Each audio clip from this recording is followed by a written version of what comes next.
I decided to surprise my husband with a gift after receiving his "I just got promoted" text.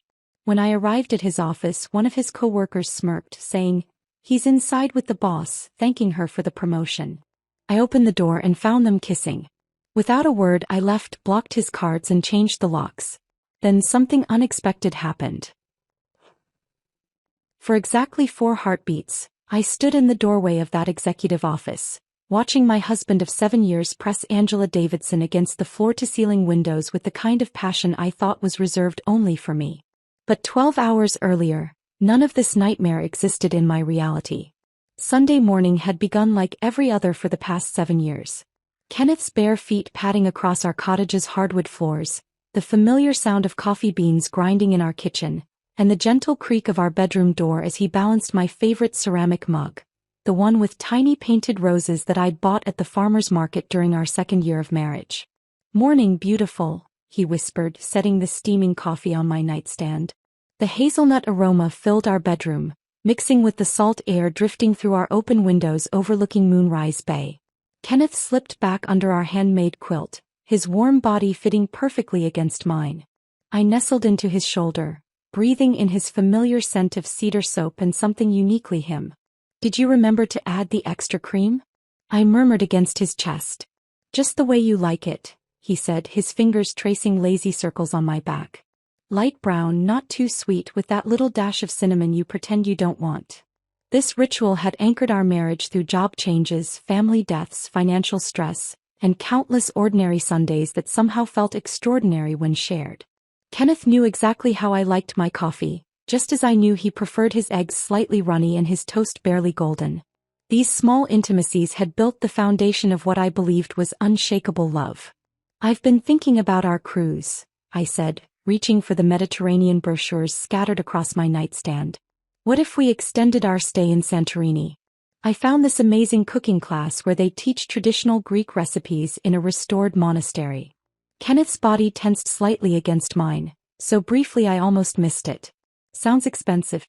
Are you sure we can afford the extra time off?" "Kenneth, we've been saving for 2 years. Our accounts are healthier than they've ever been." I sat up, studying his face in the morning light. Dark circles shadowed his eyes, and his jaw carried the tension that had become increasingly common over the past few months. "You've been working so hard lately. You deserve this vacation more than anyone." He pulled me back down, kissing the top of my head. "You're right. I'm just stressed about this promotion decision. Angela Davidson has been evaluating my portfolio for weeks, and I keep second-guessing every project I've ever touched." Angela Davidson. Kenneth mentioned her name with increasing frequency, always accompanied by that same mixture of professional anxiety and something else I couldn't identify. Respect maybe. Or admiration that bordered on something more intense. "She'd be crazy not to promote you," I said firmly. "Your designs are brilliant, Kenneth. Remember that waterfront development project that won the State Architecture Award? That was all you." Kenneth's smile seemed genuine, but something flickered behind his eyes. "You always believe in me more than I believe in myself." "That's what wives are for," I teased, then remembered my secret project. "Actually, speaking of believing in you, I have something special to show you." I slipped out of bed and retrieved the wrapped package I'd hidden in my closet. For 3 weeks, I'd been working on this surprise after my evening piano students left, carefully hand-stitching vintage leather and copying original compositions onto heavy paper. Each piece of music told part of our love story. The waltz I'd hummed while we painted our first apartment, the melody playing during his proposal at the lighthouse, even the silly song I'd made up about his morning coffee ritual. Kenneth unwrapped the burgundy leather portfolio with reverent fingers, his expression shifting from curiosity to wonder as he opened the cover. "Wendy, this is incredible. Did you write all of these pieces?" "Every note," I whispered, watching his face as he studied the carefully penned compositions. "I thought you could keep your important architectural plans in here. Whenever you opened it for client meetings, you'd remember that I believe in every blueprint you create." Kenneth pulled me close, his embrace feeling almost desperate. "I don't deserve you. I really don't deserve someone as talented and generous as you." At the time, I'd interpreted his words as humble gratitude. Now I realized they might have been the only honest thing he said that morning. After our lazy breakfast of pancakes and fresh strawberries, Kenneth retreated to his home office to review project files while I settled at our kitchen table with my laptop and the monthly financial paperwork. This division of labor had evolved naturally during our marriage. Kenneth focused on his demanding architecture career while I managed our money, tracked income from my piano teaching and planned our financial future. Opening our online banking, I felt the familiar satisfaction of seeing numbers that represented security and shared dreams. Our joint checking account showed $52,891, accumulated through my music lessons, weekend wedding gigs and Kenneth's steady salary. The savings account held $31,204, carefully set aside for our Mediterranean cruise and future home renovations. I'd established an intricate system of automatic payments that kept Kenneth's life running smoothly. His Spotify premium account, Netflix subscription, Amazon Prime, that expensive gym membership he claimed was essential for stress relief, the premium car wash service that kept his BMW spotless, and the meal delivery service for his increasingly frequent late nights at the office. Every subscription, every convenience, every small luxury that made his demanding career more manageable. "How are we looking this month?" Kenneth called from his office, where I could hear him shuffling through architectural plans. "Better than ever," I replied, reviewing the spreadsheet I'd created to track our progress toward financial goals. "Your promotion couldn't come at a more perfect time. We'll be able to upgrade our cruise cabin to one of those suites with a private balcony, maybe even extend our trip to include Rome." "That sounds amazing," Kenneth said, appearing in the kitchen doorway with his phone in hand. "Actually, I might have news about that promotion today. Angela scheduled a special Sunday meeting to discuss my portfolio." Sunday meetings seemed unusual for an architecture firm, but Kenneth had explained that Angela Davidson operated on her own schedule, often working weekends to stay ahead of demanding clients. I admired her dedication, even though it meant Kenneth spent increasing amounts of time at the office. "She sounds like an incredible mentor," I said, closing the laptop. "I'd love to meet her eventually. Maybe at the next company function." Kenneth's expression flickered, a micro-expression so brief I almost missed it. "She's pretty focused on high-level client relationships. Not really involved in the social aspects of the firm." Something about his tone felt rehearsed, but I dismissed the feeling.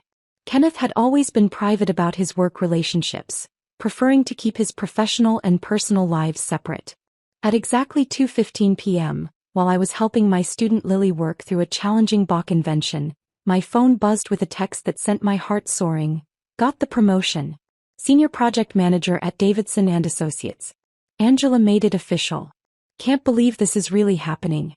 Tonight we celebrate everything we've worked for." I actually squealed with joy, causing Lily to stop mid-phrase and stare at me with wide eyes. "Sorry, sweetie. Just got the most wonderful news about my husband's career." Lily, a precocious 12-year-old with dreams of becoming a concert pianist, grinned. "Did he get that important job he's been hoping for?" "He did. He absolutely did." I felt giddy with excitement, my mind immediately racing through celebration possibilities.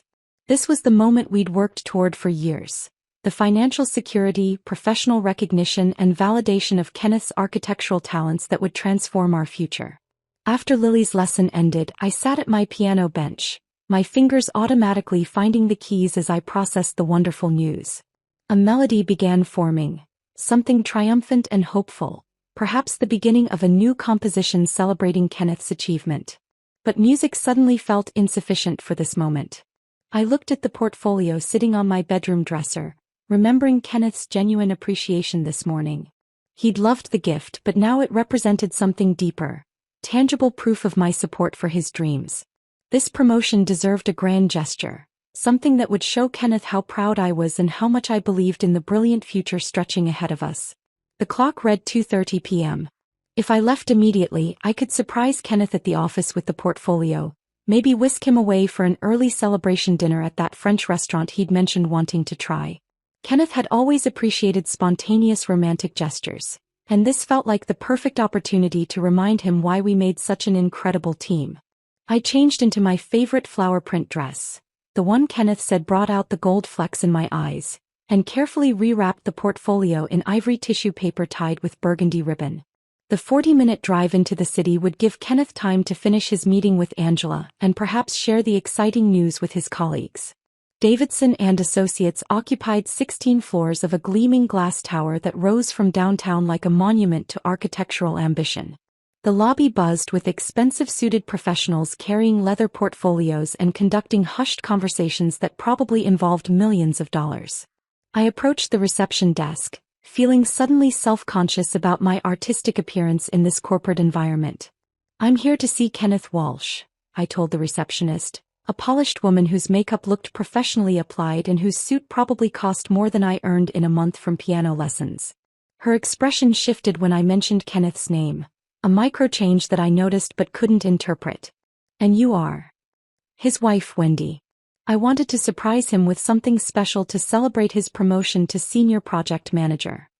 The receptionist's eyes swept over my flower print dress and carefully wrapped gift, her professional smile remaining fixed while something calculating flickered behind her eyes. "Mr. Walsh is currently in a meeting with Ms. Davidson. I'm not sure when they'll be available." "That's perfect," I said, maintaining my cheerful demeanor despite feeling increasingly out of place in this intimidating environment. "I'll just wait for him on the executive floor." Before the receptionist could object, Jake Sullivan materialized beside the marble desk like he'd been waiting for exactly this moment. Kenneth had mentioned Jake before, a mid-level architect with a reputation for office politics and barely concealed ambition. His smile felt predatory as his eyes locked onto my wrapped gift with unsettling intensity. Well, look who's here," Jake said, his tone carrying undertones I couldn't decipher but instinctively disliked. "Kenneth's talented wife, right? The piano teacher? Coming to celebrate the big promotion with Angela Davidson." "Word travels fast in architecture firms," I replied, trying to match his casual tone while suppressing growing discomfort. Jake's smile widened, revealing teeth that seemed too sharp. "Oh, word travels incredibly fast around here, especially when it involves Kenneth and Angela. They've been having quite a lot of intensive meetings lately." He paused deliberately, watching my face. "Very private, very focused sessions. Kenneth's been staying late almost every night for the past few months, really dedicating himself to impressing Angela." The way Jake emphasized certain words made my stomach twist with undefined anxiety. Something in his tone suggested meanings beyond professional mentorship, implications that my rational mind rejected even as my intuition recognized warning signals. "Kenneth's always been dedicated to his career," I said carefully. "Angela sounds like an excellent mentor for someone with his talent." Jake's laugh felt sharp and knowing. "Mentor? Yes, that's certainly one way to describe their relationship. Though I'd say their collaboration has become quite comprehensive lately. Very hands-on, you might say." I left Jake standing by the reception desk, his cryptic comments echoing in my mind as I rode the elevator to the executive floor.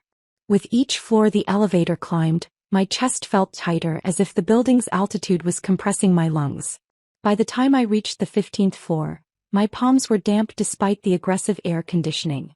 The executive level felt dramatically different from the bustling lower floors. Quieter, more exclusive, with plush carpeting that absorbed sound and original artwork that probably cost more than my annual teaching income. Angela Davidson's corner office sat at the end of a long hallway lined with floor-to-ceiling windows that offered stunning views of the city below. As I approached her office, I could hear voices inside, Kenneth's familiar baritone mixed with a woman's throaty laughter. They sounded relaxed, comfortable, intimate in a way that made my footsteps involuntarily slow.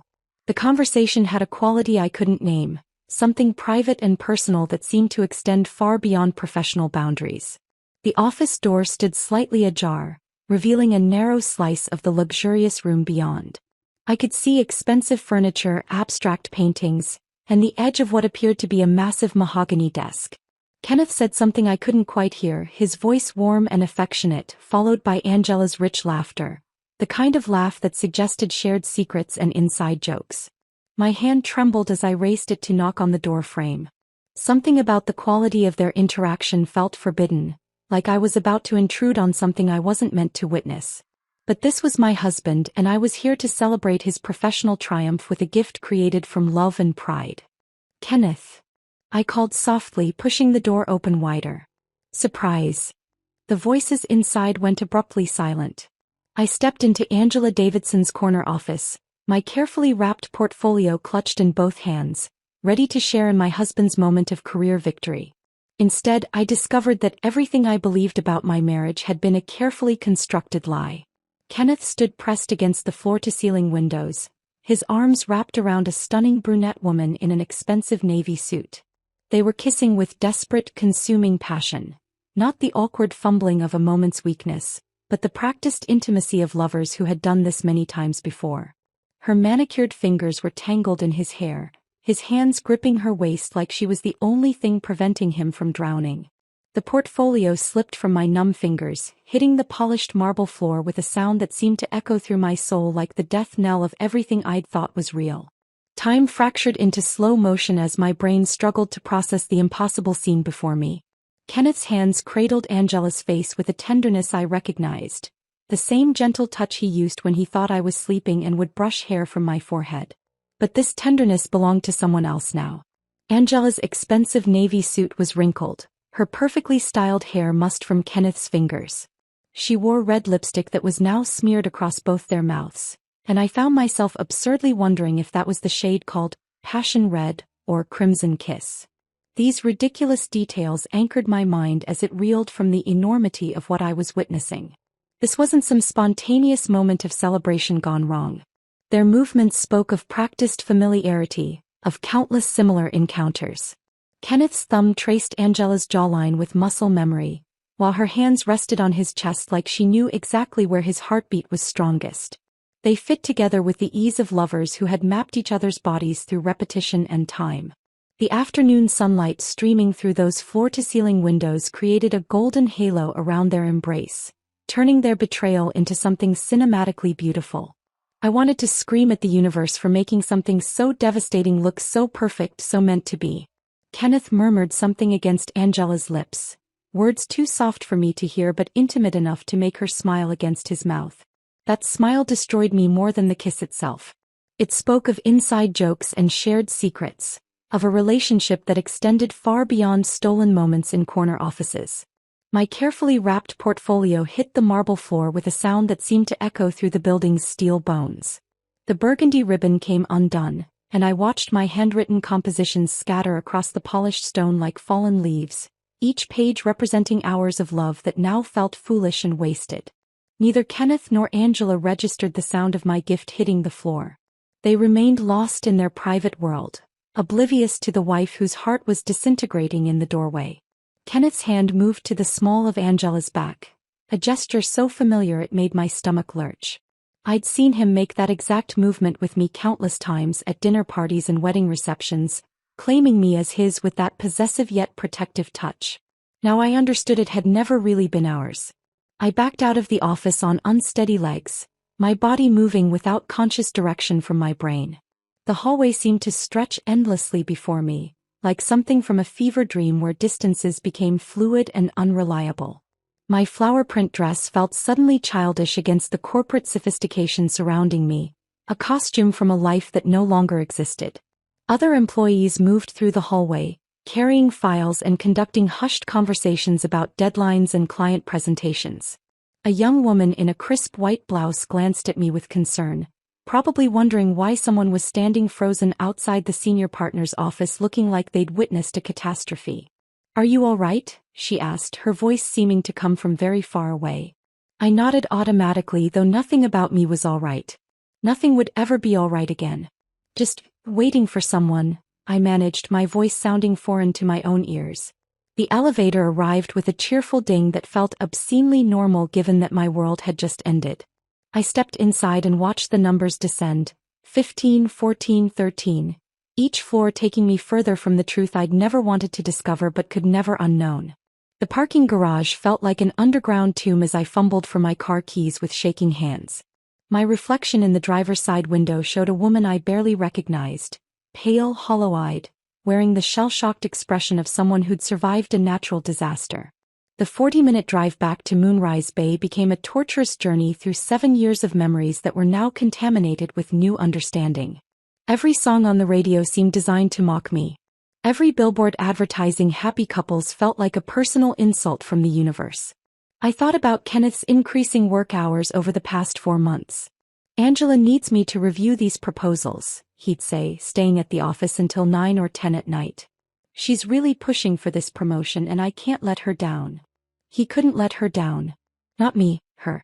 The expensive dinners charged to our credit card that Kenneth claimed were client meetings. The new cologne I'd noticed but attributed to a midlife confidence boost. The way he'd started going to the gym more frequently, coming home with that post-workout glow that I'd found attractive and encouraging. He'd been making himself more attractive, just not for me. My phone buzzed with a text from Kenneth. Meeting running long. Don't wait up for dinner. We'll celebrate tomorrow night properly. Love you. Love you. 2 words that now felt like daggers twisted in my chest. How could he type those words with the same fingers that had just been tangled in another woman's hair? Our cottage greeted me with the same Sunday afternoon serenity it always had, but everything felt different now. The Mediterranean cruise brochures scattered across our kitchen table mocked me with their promises of romantic sunsets and couples cooking classes. Kenneth had been so enthusiastic about this trip, talking about new adventures, and taking our relationship to the next level. Now I wondered if those phrases had double meanings I'd been too trusting to recognize. I wandered through our home like a detective examining a crime scene. Kenneth's phone charger in the guest bathroom. When had he started charging his phone separately from mine? The expensive suit hanging in our closet that I didn't remember him buying. A receipt tucked in his jacket pocket for dinner at Romano's. An upscale restaurant downtown that he'd never taken me to. Our wedding photo on the mantelpiece showed 2 people who looked impossibly young and naive. I stared at my 24-year-old self, radiant in white lace, gazing at Kenneth like he held the secrets to eternal happiness. That girl had no idea she was marrying someone capable of such elaborate deception. The answering machine blinked with a message. I pressed play, expecting perhaps a student canceling a lesson or my mother checking in about our cruise plans. Instead, Angela Davidson's voice filled our kitchen. Kenneth, you left your architectural pencils in my office. I'll hold on to them until our next meeting. Looking forward to discussing those blueprints in more detail. The way she said blueprints made it clear they weren't discussing architecture. I sank into our kitchen chair, the same one where I'd managed our finances that morning, feeling secure and loved and utterly foolish, and waited for the breakdown I expected to come. The sobbing, the denial, the desperate phone calls to friends seeking comfort and advice. Said something else happened. Something cold and calculating settled in my chest where my heart used to be.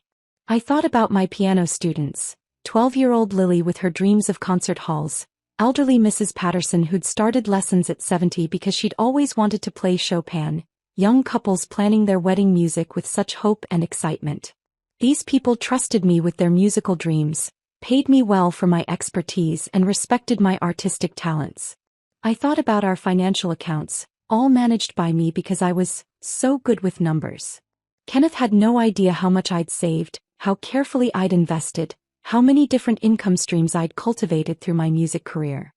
He saw me as the sweet, supportive wife who handled boring money matters while he pursued his important architectural career. He had no idea who he was really dealing with. My phone buzzed again. Another text from Kenneth. Can't stop thinking about this morning and your beautiful gift. You're the best thing that ever happened to me.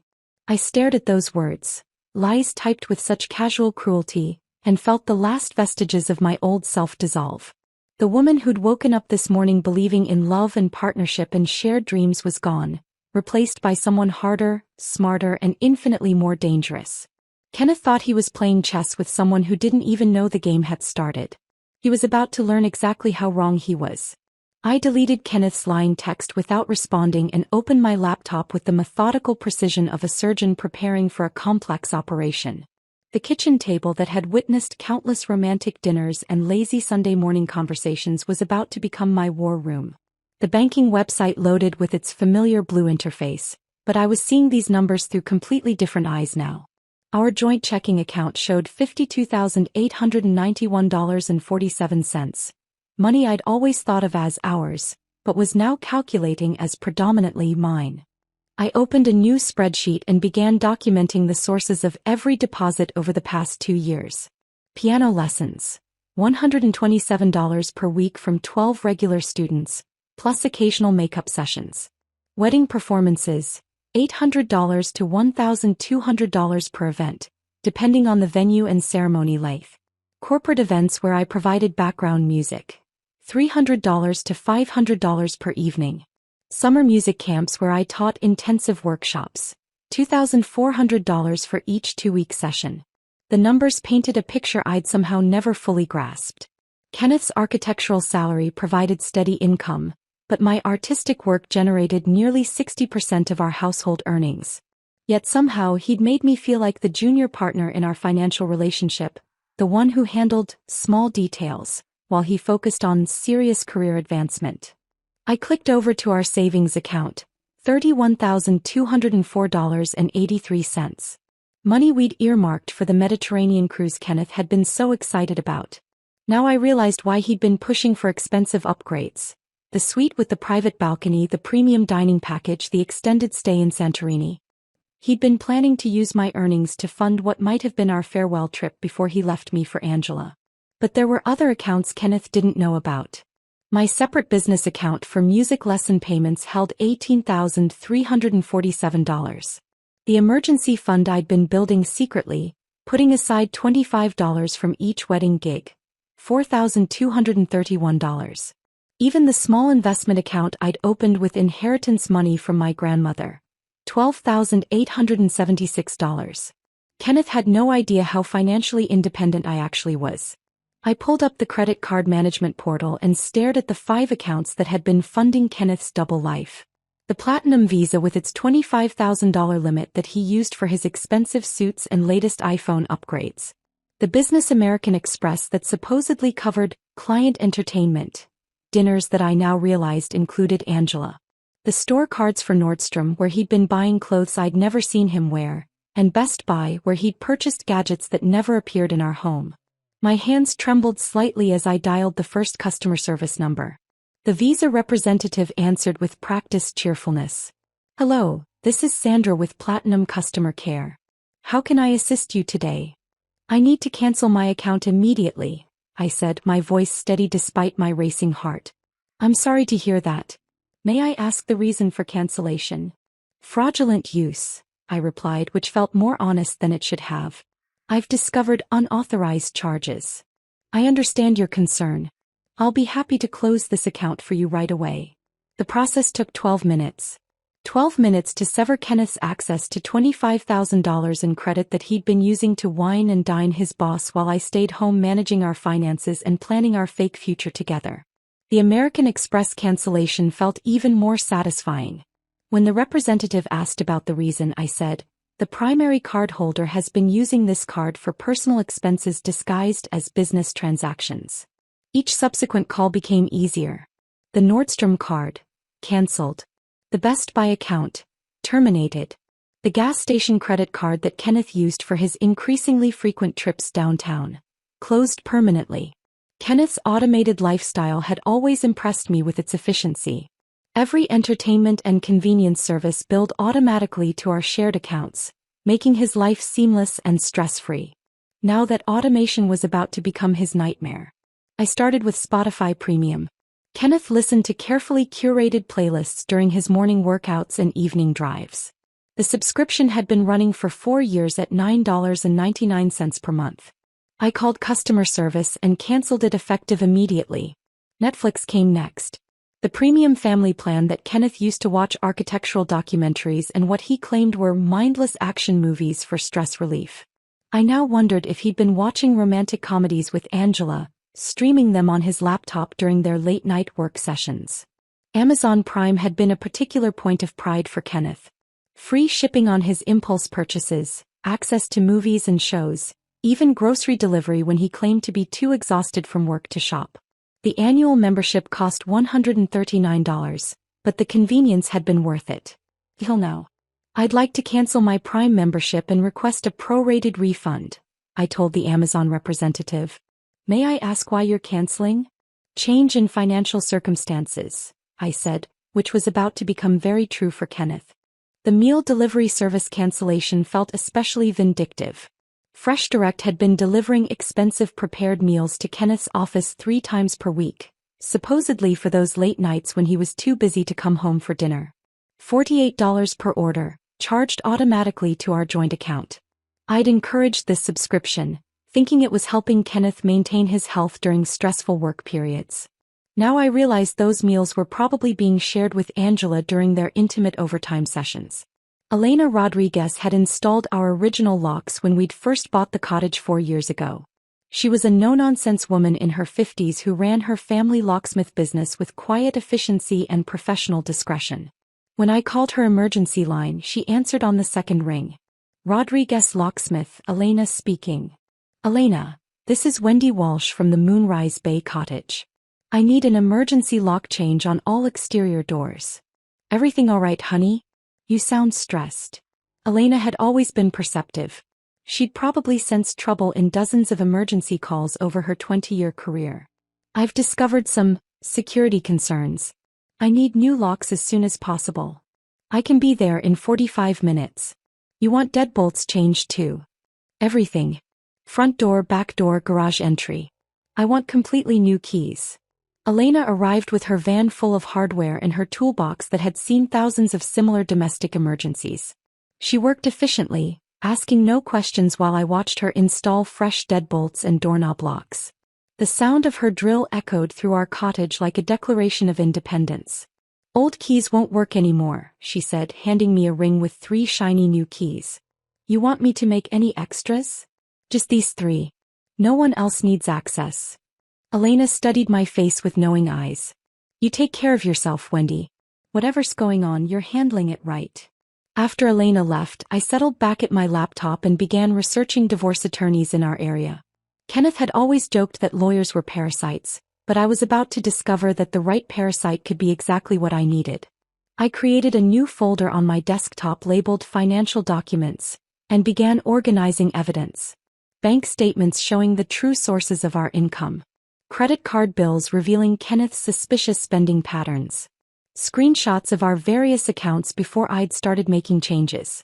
The portfolio I'd made for Kenneth still sat on our kitchen counter where I'd left it that morning, before my world imploded. I photographed each hand-stitched page, documenting the hours of love and effort I'd invested in celebrating a man who'd been betraying me for months. This wasn't going to be a simple divorce. This was going to be a reckoning. And Kenneth had no idea what was coming for him. Monday night passed in restless fragments of sleep interrupted by the phantom sound of my phone buzzing. Every notification made me tense, expecting Kenneth's return or his questions about why his cards weren't working. But silence stretched through the darkness, broken only by the rhythmic crash of waves against the shore outside our bedroom window. Tuesday morning arrived with gray clouds that matched my mood perfectly. I sat at our kitchen table with my second cup of coffee, staring at the laptop screen where I'd been researching divorce attorneys since dawn. The cottage felt different now. Larger and emptier, as if Kenneth's betrayal had somehow altered the physical dimensions of our shared space. At exactly 8:47 a.m., my email notification chimed with a message that would change everything. The sender's name made me pause. Sophie Martinez, followed by an email signature indicating she worked as a senior accountant at Davidson and Associates. I'd never heard Kenneth mention a Sophie, which immediately made her message feel significant in ways I couldn't yet understand. The subject line read simply, "Something you need to know." My finger hesitated over the mouse.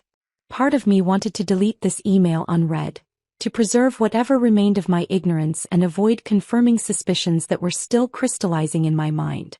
But a stronger part, the part that had been systematically dismantling Kenneth's comfortable life for the past 18 hours, clicked open. Dear Mrs. Walsh. The email began with formal politeness that somehow made its contents feel more ominous. I hope this message finds you well, though I suspect that may not be the case. My name is Sophie Martinez and I work in the accounting department at Davidson and Associates. I've been struggling with whether to contact you for several weeks now, but after witnessing events yesterday afternoon, I can no longer remain silent. My heart rate accelerated as I read further. Sophie explained that she'd been aware of Kenneth and Angela's relationship for approximately 4 months, having accidentally discovered evidence of their affair while processing expense reports and reviewing company communications. She wrote with the careful precision of someone who understood the legal implications of workplace relationships and the human cost of personal betrayal. I want to be clear that I'm not motivated by office politics or personal grievances, Sophie continued. I'm reaching out because I have a younger sister who was similarly deceived by her husband, and I remember how much it meant to her when someone finally told her the truth. You deserve to know what's been happening behind your back. The email concluded with an offer to meet at a location of my choosing, where Sophie would share the evidence she'd collected. She emphasized that her decision came from basic human decency rather than any desire to harm the company or advance her own position.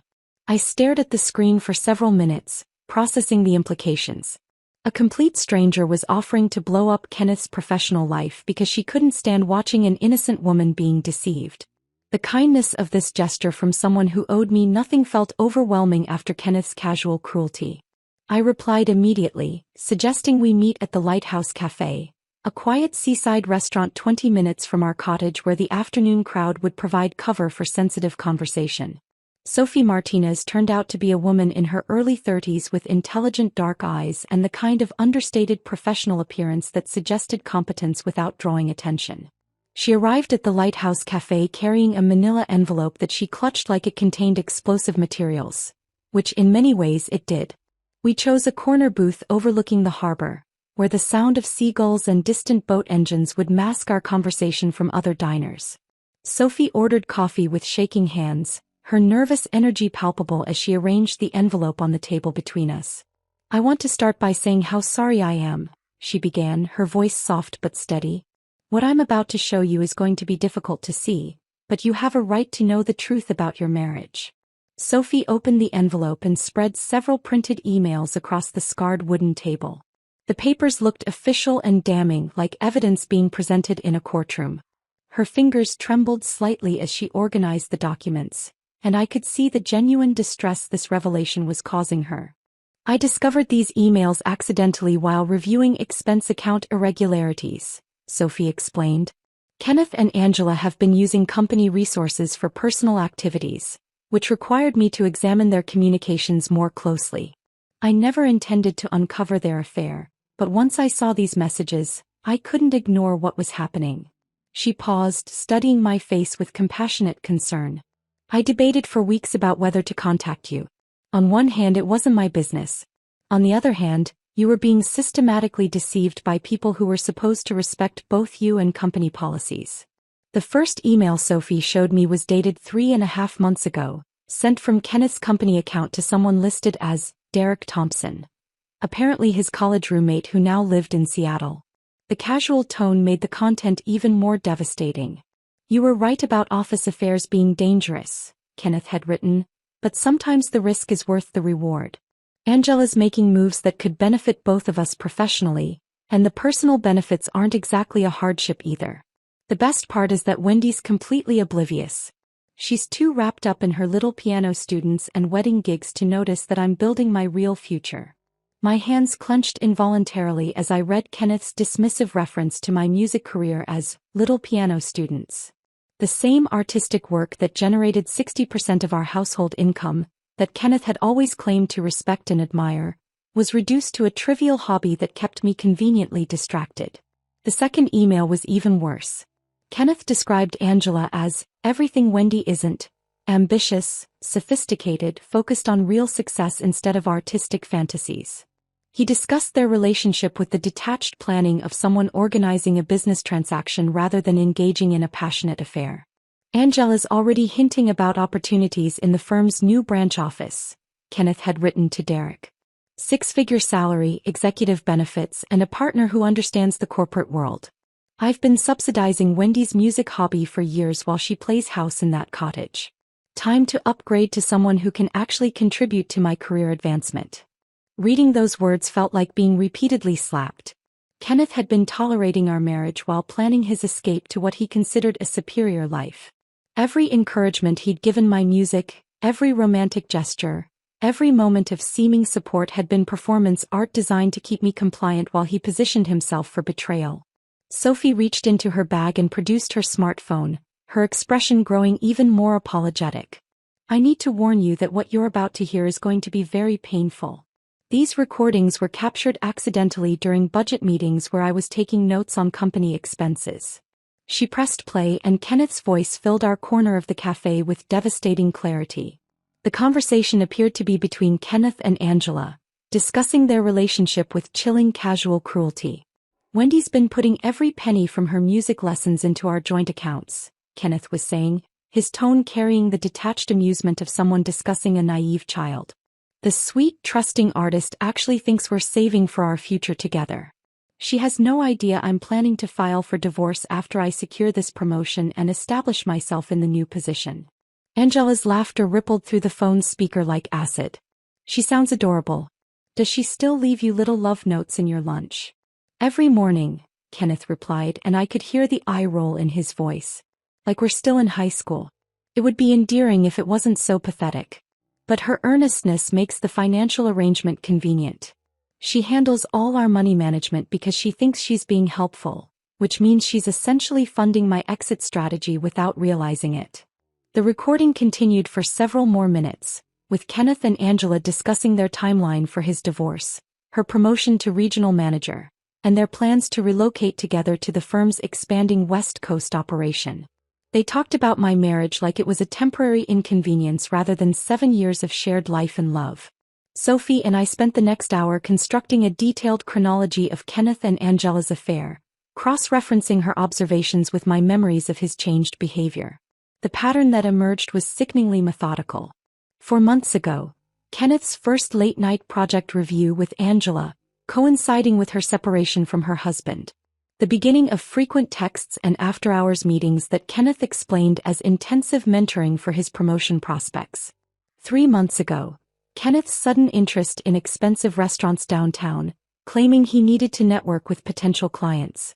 Sophie's expense reports showed these dinners were always for 2 people, always at intimate venues, always charged to Kenneth's company card.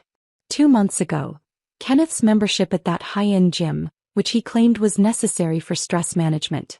Sophie revealed that Angela had joined the same gym during the same week, their membership applications processed consecutively. 1 month ago, Kenneth's weekend architectural conference in the mountains, which Sophie's records showed was actually a romantic getaway at a resort that specialized in couples retreats. Angela had taken vacation days during the same period. Sophie also provided crucial information about company policies that Kenneth and Angela had violated. Davidson and Associates required disclosure of any romantic relationship between supervisors and subordinates, particularly when one party had influence over the other's career advancement. Their secret affair constituted grounds for disciplinary action, potentially including termination. They've been incredibly reckless, Sophie said, organizing the evidence back into her envelope. Either they thought they were too smart to get caught, or they didn't care about the consequences because they were planning to leave anyway. Looking at the timelines spread across our table, I realized that Kenneth and Angela had been planning their future together for longer than they'd been actively deceiving me. This wasn't a moment of weakness that spiraled out of control. This was a calculated campaign of emotional and financial fraud that had been executed with precision and complete disregard for my well-being. But now I had proof. And proof, as I was about to learn, was a very dangerous weapon in the right hands. Sophie gathered her evidence back into the manila envelope with the careful precision of someone who understood the explosive nature of what she'd just shared. The weight of Kenneth's documented betrayal sat between us on the cafe table like a loaded weapon waiting to be fired. "What are you going to do with all this?" Sophie asked, her voice carrying genuine concern for my well-being alongside professional curiosity about the consequences her revelations might trigger. I stared out at the harbor where fishing boats bobbed peacefully in the afternoon sun, their simple honesty a stark contrast to the elaborate deception I'd been living with for months. "I'm going to make sure Kenneth learns that underestimating someone is the most dangerous mistake you can make." That evening, I researched divorce attorneys with the same methodical intensity I'd applied to financial planning. One name kept appearing in articles about high-profile divorces and corporate misconduct cases: Victoria Blackwood, founder of Blackwood and Associates, known in legal circles as the Shark in Pearls. Victoria Blackwood's office occupied the top floor of a downtown legal complex that overlooked the city like a predator surveying its territory. The reception area alone telegraphed success. Original artwork, leather furniture that probably cost more than most people's cars, and a view that stretched to the horizon. Fresh orchids adorned every surface, their elegant beauty masking something faintly dangerous. Victoria herself appeared exactly as I'd imagined from her reputation. Mid-50s, silver hair styled in a precision cut that framed sharp cheekbones, wearing a charcoal suit that probably cost more than my monthly income from piano lessons. But it was her eyes that truly conveyed her legendary status. Intelligent, calculating, and absolutely ruthless. "Mrs. Walsh," she said, extending a perfectly manicured hand, "I understand you have an interesting situation that requires my particular expertise." Her office reflected her personality. Floor-to-ceiling law books arranged with military precision, diplomas from Harvard and Yale displayed prominently, and photographs showing Victoria with judges, politicians, and celebrities who'd apparently required her services. A crystal paperweight shaped like a shark sat prominently on her mahogany desk. A gift from a grateful client, according to the engraved plaque. I spread Sophie's evidence across Victoria's conference table while she listened to my story with laser focus. Occasionally she made notes in handwriting so precise it looked typeset. When I finished explaining Kenneth's 4-month deception, Victoria leaned back in her chair with an expression that reminded me of a cat contemplating a particularly vulnerable mouse. "Your husband made several critical errors," she said, her voice carrying the satisfaction of a professional who recognized amateur mistakes. "First, he documented everything. Second, he involved his workplace in personal misconduct. Third, he underestimated his wife's intelligence and resources. These aren't just grounds for divorce. They're grounds for total financial annihilation." Victoria opened a legal pad and began sketching what she called Kenneth's pathway to destruction. Her strategic mind transformed my emotional devastation into legal warfare with clinical precision. "Standard adultery cases often become he-said-she-said situations," Victoria explained, her pen moving across the page with confident strokes. "But Kenneth has provided us with documented evidence of premeditated fraud. His emails discussing plans to use marital assets for his escape strategy constitute theft of marital property. The recorded conversations show conspiracy to commit financial fraud. And his workplace relationship creates multiple additional vulnerabilities." She pulled out a thick folder labeled Financial Fraud Precedents, and flipped through case studies that made my situation look almost routine. The beauty of Kenneth's approach is how thoroughly he incriminated himself. Most cheating spouses try to hide their activities. "Your husband wrote a detailed confession and handed it to us." Victoria's excitement was palpable as she realized the scope of evidence available. "We're not just talking about asset division anymore. We're discussing punitive damages, restitution for emotional distress, and civil penalties for financial misconduct. Kenneth wanted to play sophisticated games. Now he gets to learn the sophisticated consequences." The timeline strategy Victoria developed focused on Kenneth's escalating deception over 4 months. "We'll demonstrate a pattern of calculated fraud that began when his affair started and intensified as he planned his exit. Every expense, every lie, every documented conversation becomes evidence of systematic theft and emotional abuse." Victoria connected me with Dr. Patricia Chin, a forensic accountant whose specialty was uncovering hidden assets and documenting financial misconduct in divorce cases. Dr. Chin arrived the following morning with laptop computers and analysis software that could trace money movements with microscopic precision. "Financial infidelity often leaves more evidence than people realize," Dr. Chin explained while uploading our bank records into her analysis programs. "People think deleting transactions or using cash makes them invisible, but money always leaves tracks."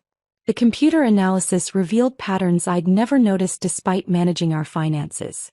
Kenneth's credit card charges showed systematic deception dating back 4 months, exactly coinciding with the timeline Sophie had established for his affair with Angela. Restaurant charges for expensive dinners occurred exclusively on evenings when I was teaching late lessons or performing at weddings. Hotel charges appeared on weekends when Kenneth claimed to be attending architectural conferences or meeting with clients. Gift purchases from jewelry stores and boutiques that I'd never seen reflected in our home or Kenneth's appearance. "Look at this pattern," Dr. Chin said, pointing to a spreadsheet that color-coded Kenneth's suspicious expenses. "These charges total $11,847 over 4 months. All funded by joint accounts that were primarily supported by your music income. He was essentially forcing you to pay for your own betrayal." The analysis also revealed Kenneth's increasing financial boldness as his affair progressed. Early charges were modest, coffee shops and casual restaurants. But recent expenses showed escalating extravagance. 5-star hotels, exclusive restaurants, expensive gifts that suggested he was becoming more confident about his deception succeeding. Victoria assigned her paralegal Marcus Rivera to research Davidson and Associates' corporate policies and ethical guidelines. What he discovered added another dimension to our legal strategy that neither Kenneth nor Angela had apparently considered. Davidson and Associates has extremely strict policies about supervisor-subordinate relationships, Marcus reported during our strategy session. Any romantic involvement between employees at different hierarchy levels must be disclosed to Human Resources and the legal department within 30 days of initiation. He spread copies of the employee handbook across Victoria's conference table, highlighting relevant sections with yellow markers. Failure to disclose creates liability for both employees and potentially the company itself. Kenneth and Angela exposed the firm to sexual harassment lawsuits, ethics violations and regulatory scrutiny. Victoria's smile turned predatory as she absorbed these implications. Corporate law firms are obsessively protective of their reputations. When we demonstrate that Kenneth and Angela violated disclosure policies while using company resources for personal activities, Davidson and Associates will distance themselves faster than you can say, liability insurance. The employee handbook revealed additional violations that Kenneth and Angela had apparently ignored. Using company email for personal communications violated information technology policies. Charging personal expenses to company accounts constituted theft of corporate resources. Meeting during business hours for non-work purposes violated productivity requirements. Their affair wasn't just personal misconduct, Victoria concluded. It was a systematic violation of corporate policies that exposed their employer to legal and financial risks. The firm will prioritize protecting itself over protecting two employees who created liability through their poor judgment. Victoria's approach to serving Kenneth with divorce papers elevated revenge to an art form. Rather than simple delivery at home or work, she proposed a strategy designed to maximize professional humiliation while ensuring maximum witness impact. Davidson and Associates holds their annual client presentation next Thursday, Victoria said, reviewing her research into the firm's public events. 50 to 70 clients, all major corporate accounts, plus every employee from junior architects to senior partners. Kenneth will probably be presenting his latest projects, basking in his promotion glory. She pulled up the firm's event calendar on her computer, showing a conference room booking for their biggest presentation space. We'll coordinate with professional process servers who specialize in high-impact delivery. The goal is to serve papers at the moment of Kenneth's greatest professional triumph, transforming his victory celebration into public humiliation. Victoria's strategy considered every detail, timing the service during Kenneth's presentation segment, ensuring Angela received her papers simultaneously, positioning servers for maximum visibility, and coordinating with building security to prevent interference. Public humiliation isn't just emotionally satisfying, Victoria explained with clinical precision. It serves strategic purposes. Kenneth's colleagues will witness his misconduct firsthand. Clients will question the firm's judgment in promoting someone capable of such deception. The professional consequences will extend far beyond our divorce case. As Victoria outlined her plan, I realized that Kenneth had been playing checkers while thinking he was engaged in chess. But Victoria Blackwood played a completely different game. One where the rules favored preparation, documentation, and the kind of strategic thinking that turned an opponent's strengths into their ultimate weaknesses. Kenneth was about to discover that his sweet, naive artist wife had assembled a legal arsenal that would make his sophisticated deception look like amateur theater. The curtain was about to fall on his performance, and the audience was going to be much larger than he'd ever imagined. Thursday morning dawned crisp and clear, the kind of autumn day that made everything look sharp and defined, as if the universe had adjusted its contrast settings for maximum clarity. I stood in front of my bedroom mirror, selecting my outfit with the precision of a general choosing armor for the most important battle of her life. The navy blue dress I chose projected competence without appearing overly formal, professional enough to command respect in a corporate environment, but elegant enough to remind everyone that Kenneth had thrown away something valuable. I paired it with my grandmother's pearl earrings and the silver bracelet Kenneth had given me for our 3rd anniversary, back when his gifts still carried genuine sentiment. In the mirror, I practiced the statement Victoria and I had crafted together. That's for theft of marital assets and conspiracy to commit financial fraud. Turns out your sweet, naive artist wife learned a few things about protecting herself. The words needed to carry across a crowded room with crystal clarity, cutting through the shocked silence that would follow Kenneth's public humiliation. My voice remained steady through 3 rehearsals, each repetition strengthening my resolve. This wasn't about revenge. It was about justice delivered publicly to match the public nature of Kenneth and Angela's betrayal. They'd conducted their affair in Kenneth's workplace, using company resources, involving colleagues in their deception through lies about late meetings and business dinners. Their misconduct had been public. Their consequences would be equally visible. Victoria called at 9:30 a.m. with final coordination details. The process server will be in position by 2:45 p.m., she explained, her voice carrying the satisfaction of a perfectly executed plan coming to fruition. Robert Chin is a 20-year veteran who's served papers in courtrooms, corporate boardrooms and country clubs. He knows how to command attention and deliver documents with maximum impact. We reviewed the timing one final time. Kenneth's presentation was scheduled for 3 p.m., following the firm's overview and financial projections. He'd be presenting his latest architectural designs to Davidson and Associates' biggest clients, probably basking in the recognition his promotion had brought. Angela would be by his side, representing the executive leadership that had supposedly recognized his exceptional talent. "Remember," Victoria said, "once the papers are served, you have about 30 seconds before security or management tries to intervene. Make your statement clearly and completely, then exit with dignity. Let the legal documents speak for themselves after that." Davidson and Associates' main conference room occupied the entire 16th floor, with floor-to-ceiling windows offering panoramic city views that proclaimed the firm's success and ambition. By 2:50 p.m., the space buzzed with approximately 70 people, corporate clients in expensive suits, municipal planning officials and every architect and administrator from junior staff to senior partners. Kenneth stood at the front of the room beside a presentation screen, wearing his charcoal gray suit and the confidence that came with professional recognition. Angela positioned herself slightly behind him and to his right, her posture radiating executive authority and personal satisfaction. They looked comfortable together, probably enjoying the secret thrill of their hidden relationship playing out before an unsuspecting audience. I entered through the back doors during the applause following the previous presenter, choosing a seat along the wall where I'd be visible when Kenneth turned to acknowledge the audience. Several people glanced at me curiously, a woman alone in a room dominated by business relationships and professional networking. I recognized a few faces from past company events, colleagues who'd made polite conversation about my music career while secretly wondering why Kenneth had married someone so different from his corporate world. Kenneth began his presentation with practiced enthusiasm, discussing sustainable architecture and innovative design solutions with the passion that had originally attracted me to him. His voice carried easily across the room, confident and engaging, while Angela nodded approvingly at key points in his presentation.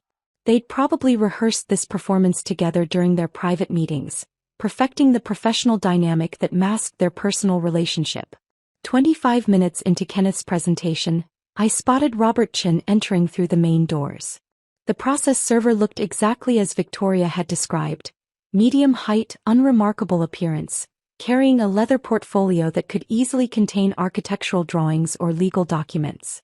He positioned himself near the front row, close enough to reach Kenneth quickly when the moment arrived. Kenneth was explaining his innovative approach to environmentally sustainable office buildings when Robert Chin stood up and walked toward the presentation area with purposeful strides. The movement caught Kenneth's attention mid-sentence, causing him to pause and look questioningly at this unexpected interruption. "Kenneth Walsh," Robert announced, his voice trained to carry clearly across crowded rooms, "you've been served."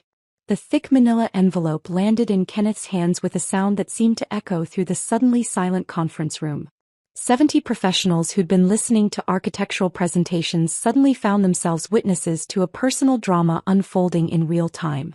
Kenneth's face cycled through expressions like a time-lapse photograph of emotional collapse. Confusion at the interruption gave way to recognition as he saw my name on the legal documents. Recognition transformed into dawning horror as he realized that his carefully hidden affair was about to become public knowledge in the most catastrophic way possible. "What is this?" Kenneth managed, his voice cracking slightly as his confident presenter persona disintegrated before his colleagues and clients. His hands trembled as he opened the envelope, scanning the first page of legal documents that detailed adultery charges, financial fraud allegations, and conspiracy to commit theft of marital assets.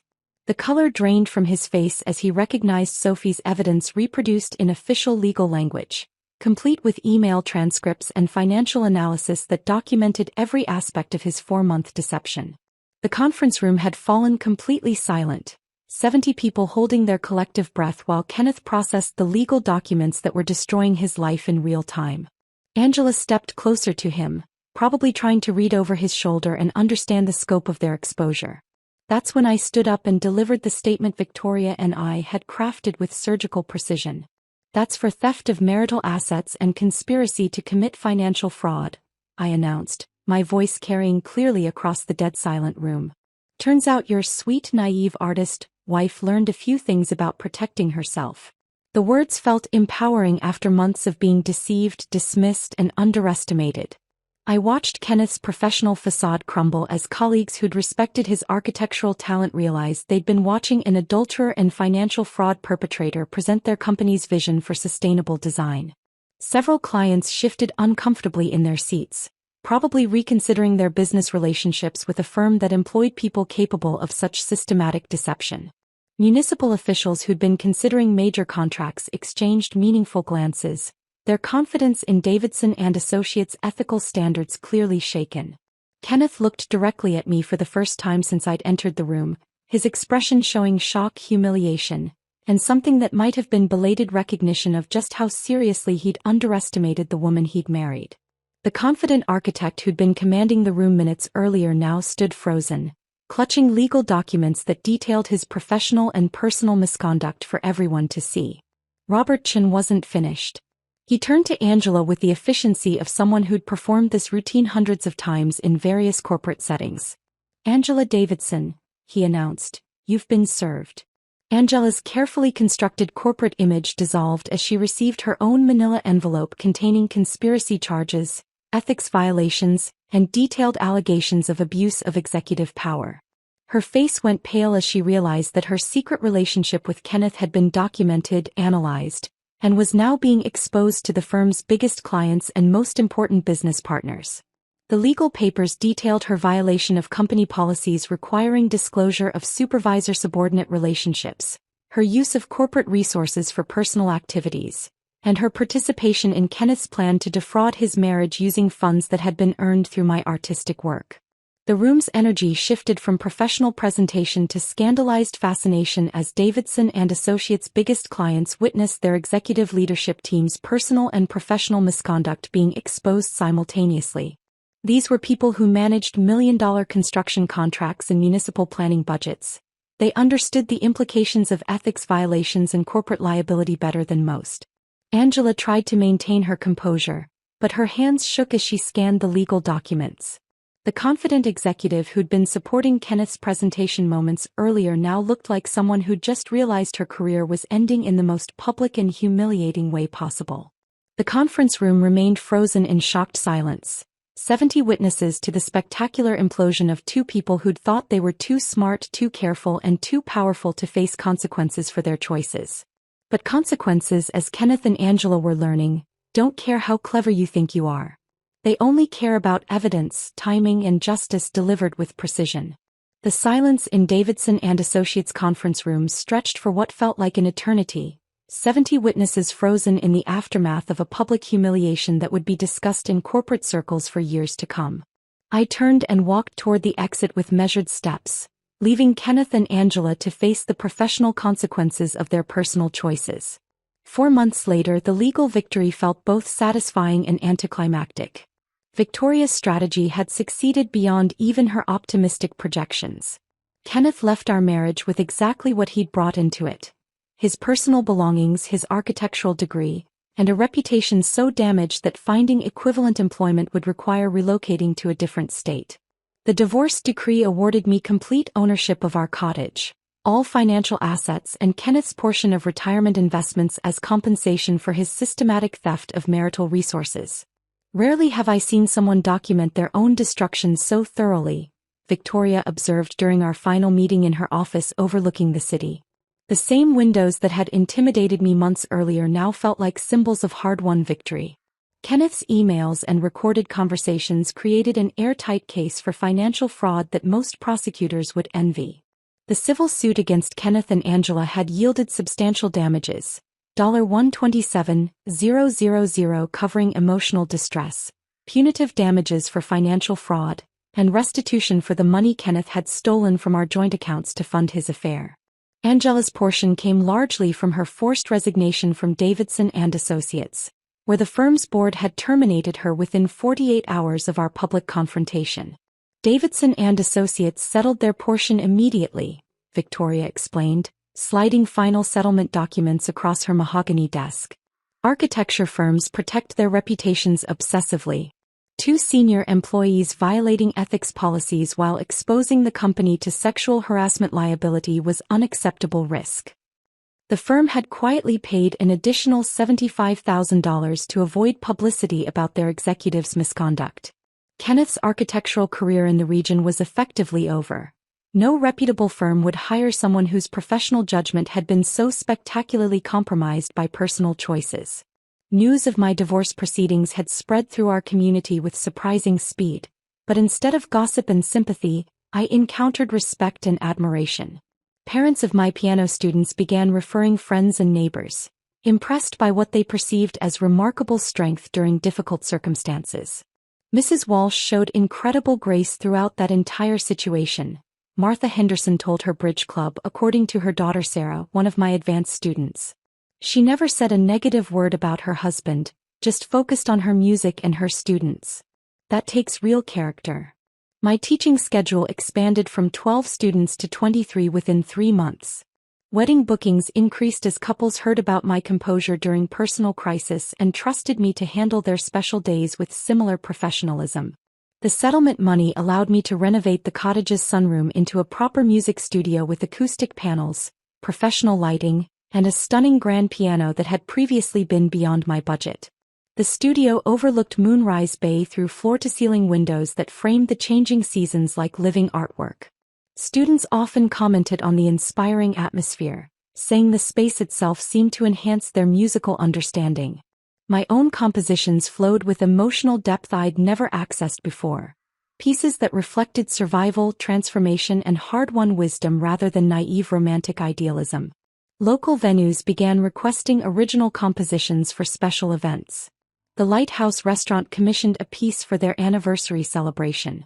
The community theater asked me to compose background music for their spring production. What had started as personal healing through music was evolving into artistic recognition I'd never expected. The cottage transformation occurred gradually, room by room, as I replaced shared memories with personal choices. Kenneth's masculine influence disappeared as I painted walls in colors that reflected my artistic sensibilities rather than neutral compromises. The kitchen became bright yellow with herb gardens on every windowsill. The living room featured a reading corner with built-in bookshelves and a window seat overlooking the harbor.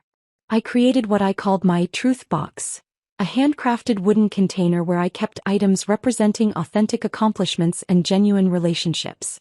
My piano teaching certificate went inside, along with thank you cards from wedding couples, photos with real friends who'd supported me during the divorce, and Victoria's business card as a reminder of standing up for myself. The truth box also contained a letter from Sophie Martinez, who'd written to express admiration for my courage in pursuing justice despite potential embarrassment.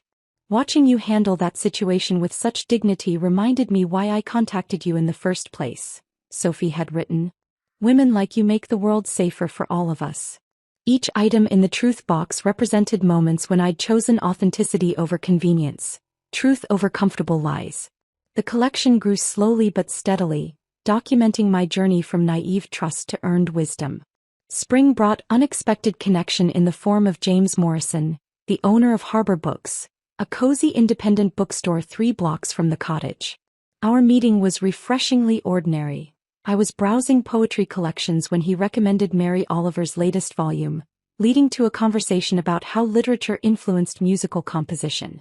I've always wondered about the relationship between written rhythm and musical rhythm, James said, his genuine curiosity evident in the way he listened to my responses.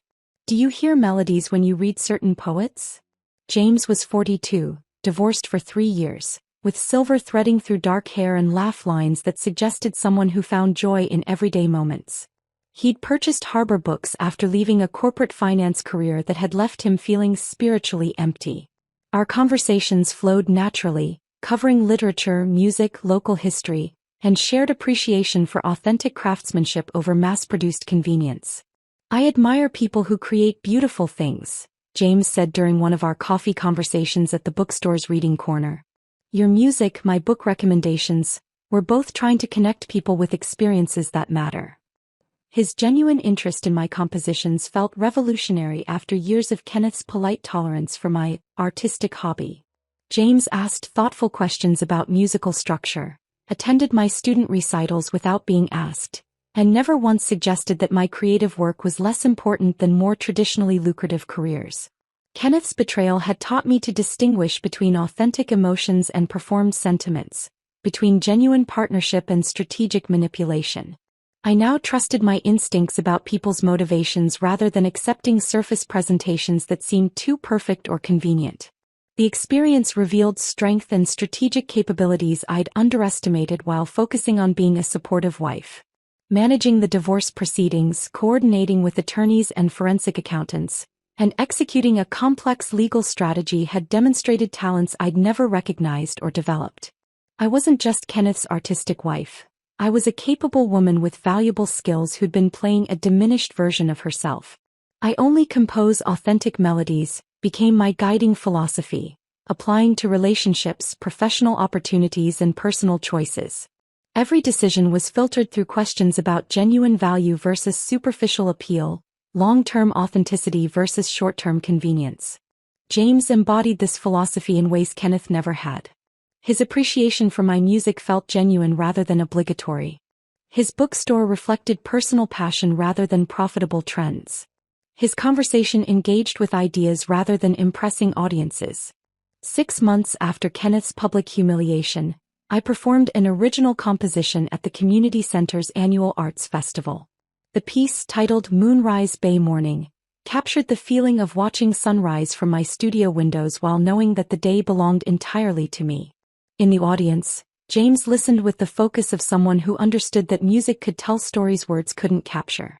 Several rows behind him, Martha Henderson and other parents of my students applauded with pride for someone they'd watched transform crisis into opportunity. Kenneth was notably absent, having relocated to a different state where his reputation hadn't preceded him. Angela had taken a position with a small firm in another region, her executive career permanently derailed by choices that had prioritized short-term desire over long-term wisdom. But their absence felt appropriate rather than sad. My life now contained only authentic melodies, genuine relationships, and the kind of peace that comes from knowing that every note was composed by someone who refused to settle for anything less than truth. The girl who'd once made a handcrafted portfolio for a lying husband had become a woman who created beauty on her own terms, surrounded by people who appreciated authenticity over convenience and substance over performance. This was what victory looked like, not just winning a legal battle, but discovering who you really are when no one else is writing your story. Which moment touched your heart the most, discovering the betrayal, fighting back with evidence, or finding authentic love again? Your story matters too.